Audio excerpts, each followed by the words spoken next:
Iwagayway ang cherry tablet na binigay sa atin ni Mayor. Iwagayway natin. Iwagayway natin ang cherry tablet na binigay sa atin ni Mayor para sa encoding ng ating pasyente. Iwagayway natin. Yan. Thank you so much, Mayor. Iwagayway natin ang ating tablet. Iwagayway. And Vice Mayor G. Atienza. Wow! Lahat sila masaya, Mayor. Lahat ng BHW and BNS natin natanggap na ang cherry tablet na gagamitin natin sa ating encoding. Okay, let's proceed. Okay. Maupo muna po lahat ng ating mga BHW. Nire-request ko lang po for a good photo op. Itaas natin lahat ng cherry tablet natin. Iwagayway natin ang ating tablet.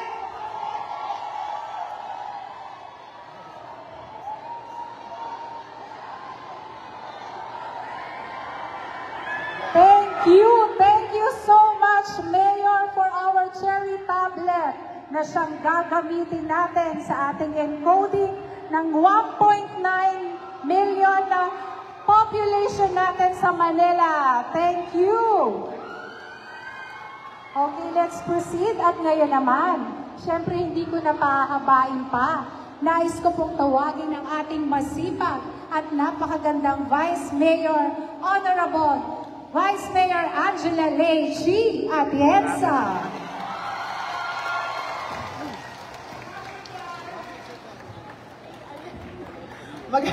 Magandang umaga sa inyo lahat. Kamusta po kayo? Well, bago po ang lahat, gusto ko munang bumati sa ating napakagaling na alkalde na si Yorme Isko Moreno Dumagoso. Good morning, Yorme. Sa ating hindi natutulog na si Director Grace Padilla. Tama ako, di ba? Kay Sir Wilson Chan, Director ng eMed Healthcare Solutions Incorporated.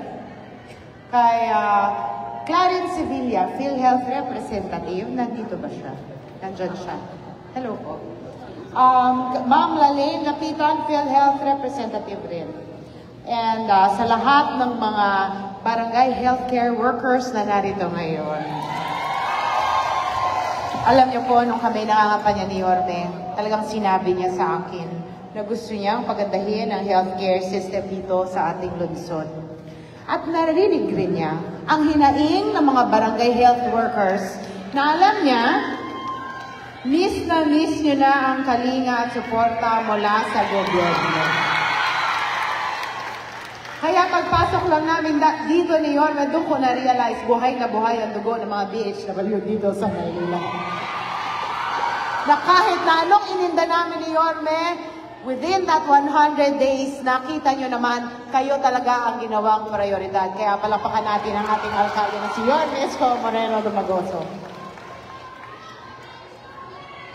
Ang taray nyo, sosyal!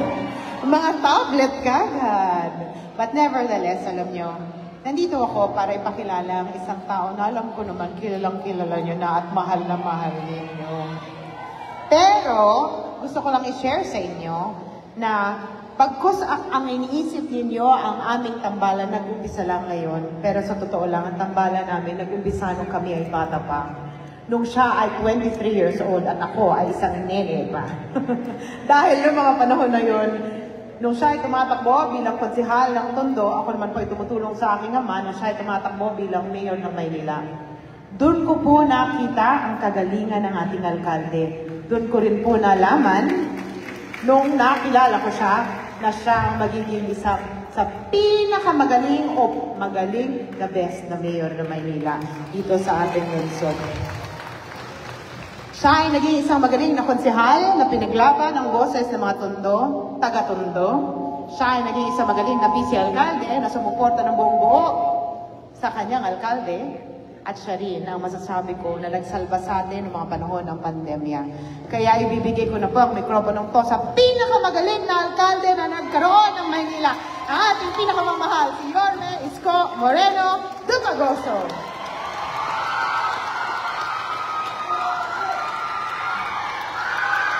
Thank you. Maapo kayo.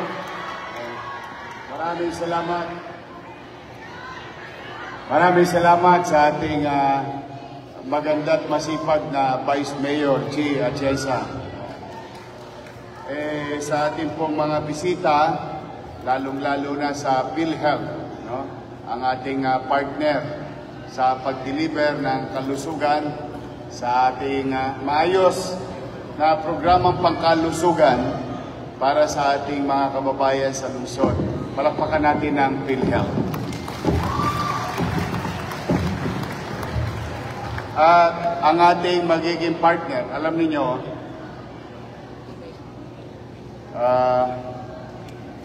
may mga tao talagang kung minsan hindi nakaka-move on. Parang kayo. Yung shota nyo nung araw. Ano yan? Totga? Ha? Nakamubo na.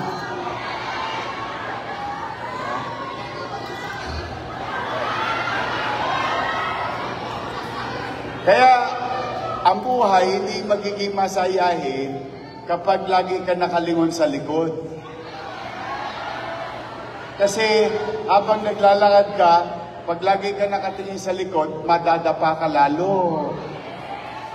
Kaya kailangan, pag nagdaan na ang panahon at nagpasya na ang panahon, dapat move on na. But recently, with Manila Health Department, may ilang pa yatang individual na hindi naka-move on. Pinahirapan tayo. We were put in the dark. We were shut down immediately by our partners because they are friends with others of the past. That's sad. Pero sabi ko nga, ano pa bang pagsubok ang pwede ko makaharap na hindi natin maalpasan? Lahat na yata ng suliranin, para na tayo nag-Sharon Cuneta. Hindi binalot. Pasan ko ang daigdig. Napanood niyo ba yan? But then again, kapag may isang pinto ang nagsarado, maraming pwedeng bintanang magbukas. At sa bintana, medyo mataas. Pag lumabas ka sa bintana. Kaya tayo'y hahanap ng mga tulay para tayo'y makadausdos at makamove on ng maayos. Today, we are going to a journey with our partners and new partners with enough tools and knowledge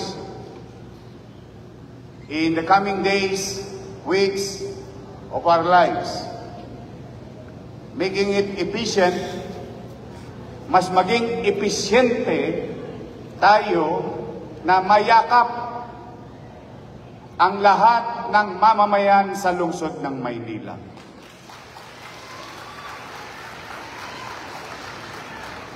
Pero yung pangarap ko na yan, mananatili ang pangarap kapag wala kayo.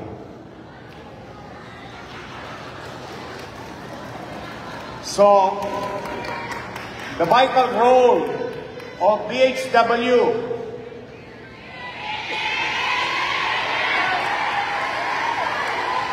nutritionists and all other employees of non-medical portion of the Manila Health Department. You have the greatest role in this journey. Without you, we are going to pay. So nakasalalay sa pagiging epesyente ng bawat isa sa inyo. Let's do this. Let's do this together for our people of Manila.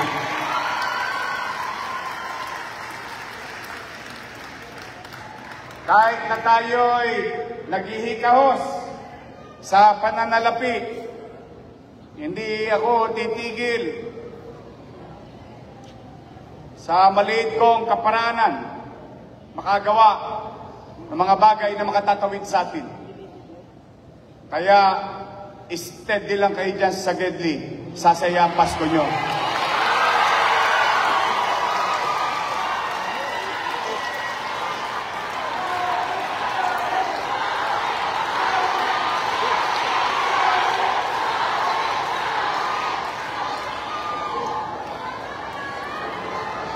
Sasaya ang Pasko nyo kasi buhay pa kayo sa Pasko.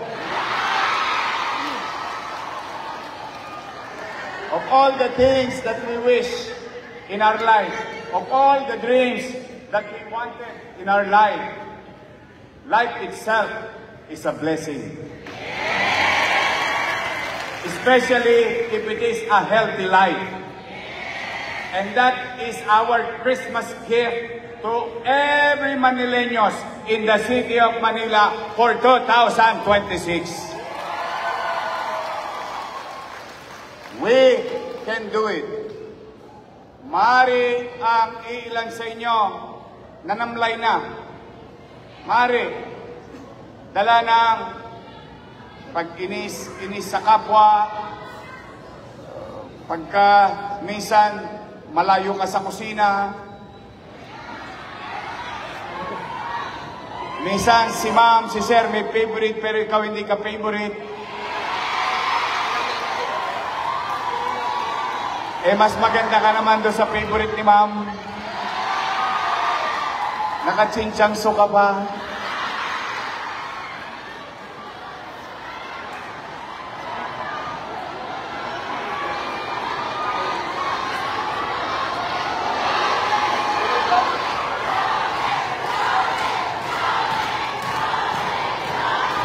Kaya, let's start right so that we end right. Pag tama ang simula, tama ang katapusan. Okay, let's start with our emotion towards our fellow workers. Tingnan mo yung sa kanan mo. Tingnan mo yung sa kanan mo. Sabihin mo, I love you. I forgive you. Tingnan mo. Sabay-sabay, I love you. Isa pa. I forgive you. Tingnan mo isa kaliwa mo. I love you. I forgive you. Sabay-sabay naman tayo. Let's work together. Let's work for the people of Manila. Let's work for the future of our children. And let's pray and work for a healthy Manileños in the city of Manila.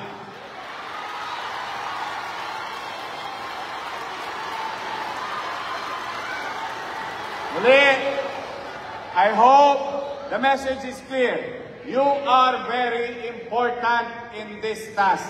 Excel from it. Do your best.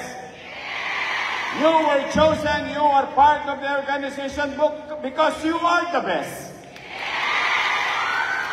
Tama ba? Are you the best?